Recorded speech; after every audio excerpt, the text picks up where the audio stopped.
अगर आपको भी जल्दी गुस्सा आता है, काम पे जाते हो तो घर जाने का मन करता है और घर में रहते हो तो बाहर जाने का मन करता है, बाहर वालों के सामने अपने आप को कूल दिखाते हो और घर पर किसी से बात नहीं करते, भीड़ भड़ाका ज्यादा पसंद नहीं है, रात रात भर बेवजह जगे रहते हो या फिर बार बार मरने के ख्याल आते हैं, तो मेरे दोस्त ये वीडियो आपके लिए है, क्योंकि हो सकता है कि आप किसी मानसिक रोग का शिकार हो। वर्ल्ड हेल्थ ऑर्गेनाइजेशन द्वारा रिसेंटली जारी की गई एक रिपोर्ट के अनुसार तकरीबन 7.5% भारतीय किसी न किसी रूप में मानसिक रोग का शिकार है, जो एक बहुत बड़ा नंबर होता है। इसके साथ ही WHO के अनुसार वर्ष 2025 तक भारत की लगभग 20% आबादी मानसिक रोगों से पीड़ित होगी। मानसिक रोगियों की इतनी बड़ी संख्या के बावजूद भी अब तक भारत में इसे एक रोग के रूप में पहचान नहीं मिल पाई है। आज भी यहाँ मानसिक रोग को काल्पनिक माना जाता है, जबकि सच्चाई यह है कि जिस प्रकार शारीरिक रोग हमारे लिए हानिकारक होते हैं, मानसिक रोग उससे कहीं ज्यादा हानिकारक हो सकते हैं, क्योंकि मनुष्य के शरीर की सारी कार्य प्रणाली उसके मस्तिष्क पर ही निर्भर करती है। हर एक छोटे से छोटा काम हो या चाहे फिर कोई बड़ा काम हो, सारे फैसले दिमाग के जरिए ही होते हैं। और जब आप किसी मानसिक रोग का शिकार होते हो तो इस दौरान आपके कार्य करने की क्षमता के साथ साथ आपका व्यवहार और आपकी क्वालिटी ऑफ लाइफ बुरी तरह से प्रभावित हो जाती है। चलिए इसको एक एग्जाम्पल से समझने की कोशिश करते हैं। हम सभी बॉलीवुड की स्टार अभिनेत्री दीपिका पादुकोण को तो जानते ही है। उन्होंने बॉलीवुड में अपने करियर का आगाज शाहरुख खान के अपोजिट ओम शांति ओम के साथ किया था। ये फिल्म ब्लॉकबस्टर रही थी और दीपिका रातों रात स्टार बन गई थी। इसके बाद उन्होंने लव आजकल, कॉकटेल, चेन्नई एक्सप्रेस और ये जवानी है दीवानी जैसी सुपर हिट फिल्में दी, जिन्होंने उन्हें कामयाबी की बुलंदियों पर पहुंचा दिया। उन्हें बॉलीवुड की ब्यूटी क्वीन और फीमेल सुपरस्टार कहा जाने लगा। लेकिन लगातार मिल रही कामयाबी और शोहरत के बावजूद दीपिका पादुकोण साल 2015 में अचानक से डिप्रेशन की शिकार हो जाती है। जबकि इस साल दीपिका ने पीकू और बाजीराव मस्तानी जैसी सफल फिल्में भी की थी। दीपिका को अपनी जिंदगी दिशाहीन लगने लगी और वह बात बात पर रो पड़ती, मगर दीपिका ने समय पर डॉक्टरों की मदद ली और फिल्मों की तरह निजी जिंदगी में भी मजबूत होकर उभरी। लेकिन हर किसी के पास ना तो दीपिका जितनी हिम्मत होती है और ना ही इतना पैसा, और बहुत से लोग जानबूझकर या अनजाने में मेंटल हेल्थ से जुड़ी परेशानियों को अक्सर नजरअंदाज कर देते हैं। National institute of mental health and neuro science ने 2016 में देश के 12 राज्यों में एक सर्वे कराया था। इसमें एक चिंताजनक आंकड़ा सामने आया कि भारत में 15 करोड़ से ज्यादा लोगों को किसी न किसी तरह की मानसिक परेशानी है और उन्हें फौरन डॉक्टर की मदद की जरूरत है। और ये आंकड़े 2016 के हैं, यानी अब तो ये संख्या काफी हद तक बढ़ चुकी होगी। लेकिन ये मामला यहीं खत्म नहीं होता। इसी सर्वे के मुताबिक आने वाले 15 सालों में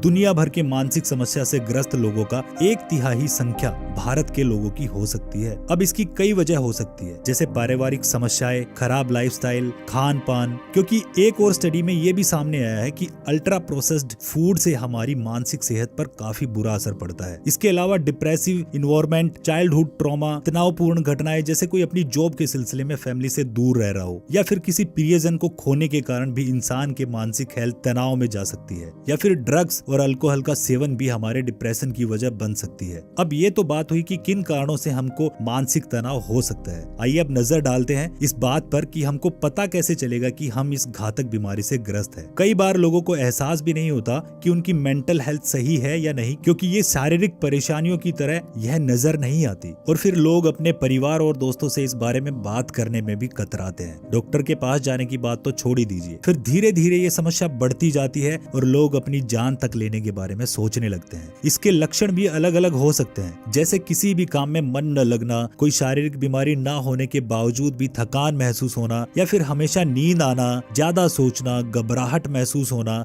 या फिर बहुत ज्यादा मूड स्विंग्स होना और खुद को नुकसान पहुंचाने के बारे में सोचना, जैसे बार बार सुसाइडल थॉट्स आना। और कई बार इंसान बेहद चिड़चिड़ा भी हो जाता है, उसे मामूली बात पर गुस्सा आने लगता है या फिर उसका मन हमेशा रोने का करता है, जैसा कि दीपिका पादुकोण के मामले में भी था। ऐसा भी नहीं है कि यह बीमारी किसी खास उम्र वाले लोगों को ही होती है। बुजुर्गों से लेकर बच्चे, औरतें, महिलाएं सब इस बीमारी का शिकार हो सकते हैं। WHO का आंकड़ा बताता है कि दुनिया भर में 10% गर्भवती महिलाएं और बच्चा पैदा करने के बाद 13% महिलाएं डिप्रेशन से गुजरती है। भारत जैसे विकासशील देशों में तो यह आंकड़ा 16 से 20% तक है। वीडियो में अब तक हमने देखा मेंटल हेल्थ से जुड़ी परेशानियों का कारण और मानसिक बीमारी होने के लक्षण। अब आते हैं हम इस वीडियो के सबसे इम्पोर्टेंट पार्ट पर कि मानसिक सेहत से जुड़ी परेशानियों को दूर कैसे किया जा सकता है। मेंटल हेल्थ को दुरुस्त रखने के लिए हमें अपनी दिनचर्या में सबसे पहले खान पान पर कंट्रोल करना होगा। इसके साथ ही व्यायाम, मेडिटेशन और योगा भी एक अच्छा विकल्प हो सकते हैं, जो तनाव को कम करने और मूड को बेहतर बनाने में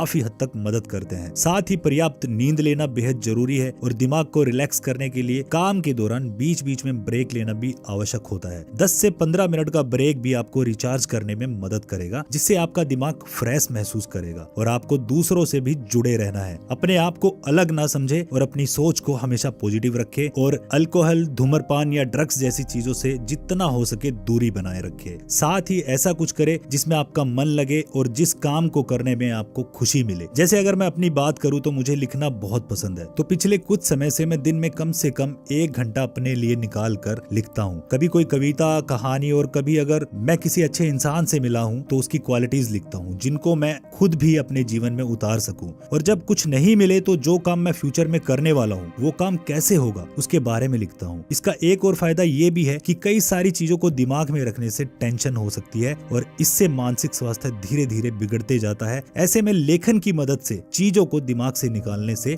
मन को हल्का महसूस होता है और इससे मूड को बेहतर करने में भी काफी सहायता मिलती है। अपने मानसिक तनाव को कम करने के लिए कई बार लोग अपने पेट्स के साथ भी समय बिताते हैं। NCBI की वेबसाइट पर पब्लिश वैज्ञानिक रिसर्च के अनुसार पेट्स मूड को अच्छा करने का काम करते हैं और इससे व्यक्ति को सकारात्मक तरीके से सोचने में भी मदद मिलती है। यानी मानसिक स्वास्थ्य के लिए पेट्स थेरेपी भी एक अच्छा विकल्प है। हालांकि अगर आप एक लंबे समय से लगातार तनाव, एंजाइटी से जूझ रहे हैं तो फौरन एक्सपर्ट की सलाह ले। ज्यादातर लोग मेंटल हेल्थ को सीरियसली नहीं लेते या फिर इसके लिए एक्सपर्ट के पास जाना जरूरी नहीं समझते, लेकिन एक्सपर्ट तनाव के कारणों को समझते हुए उससे निपटने की जरूरी सलाह और दवाइयां देते हैं, जिससे आप कुछ ही दिन, कुछ ही महीनों में इससे बाहर निकल सकते हो। लेकिन अगर आपको अभी अभी तनाव या एंजाइटी होना शुरू हुआ है तो उसको खुद से ही ठीक कीजिए, क्योंकि मेरा मानना यह है कि मन की शांति और तनाव मुक्ति मस्तिष्क मन की प्रसन्नता से होता है और इसे दवाओं के जरिए दूर करने से बेहतर है कि खुद की सहजता से दूर किया जाए। क्योंकि खुशी तो हमें किसी भी चीज से मिल सकती है, लेकिन सच्ची खुशी हमारे अंदर की होती है। लेकिन अफसोस कि आज के कुछ लोग इसे अपने अंदर ढूंढने की जगह बाहरी चीजों में तलाश कर रहे हैं और दवाओं पर निर्भर होते जा रहे हैं। 20वीं सदी के सुप्रसिद्ध लेखक एल्डस हेक्सले तक भी इसी भ्रम में रहे कि LSD, लिसर्जिक एसिड डाइएथिलेमाइड दवा द्वारा आप उस आध्यात्मिक अनुभूति को पा सकते हैं जिससे गौतम बुद्ध, महात्मा कबीर और गुरु नानक देव ने प्राप्त किया था। उन्होंने अपनी पुस्तक हेवन एंड हेल में यहाँ तक लिख दिया था कि भविष्य में विज्ञान द्वारा बनाई गई दवाओं का असर बिल्कुल वैसा ही होगा जैसा कि वेदों में सोमरस का प्रभाव था। हेक्सले के अनुसार प्राचीन काल में जिस तरह सोमरस द्वारा स्वस्थ युवा शरीर और प्रसन्नता को पाया जाता था, उसी तरह भविष्य में LSD दवाओं द्वारा प्रसन्नता को पाया जा सकेगा। लेकिन सच्ची खुशी, तनाव मुक्ति, मस्तिष्क, मन की शांति और संतुष्टि, ये सब अद्भुत चीजें हैं जिनको किसी भी तरह के विज्ञान से नहीं पाया जा सकता। इसके लिए हमको खुद ही अपने अंदर झांकना है और अपने आप को एक सही दिशा की ओर मोड़ना है, क्योंकि महात्मा गांधी ने भी कहा है कि मन और मानसिक स्वास्थ्य हमारे शरीर के स्वास्थ्य से कहीं अधिक महत्वपूर्ण है और कहीं ना कहीं सच्ची खुशी का अनुभव करने के लिए तन, मन और दिमाग तीनों का संतुलित होना बहुत ही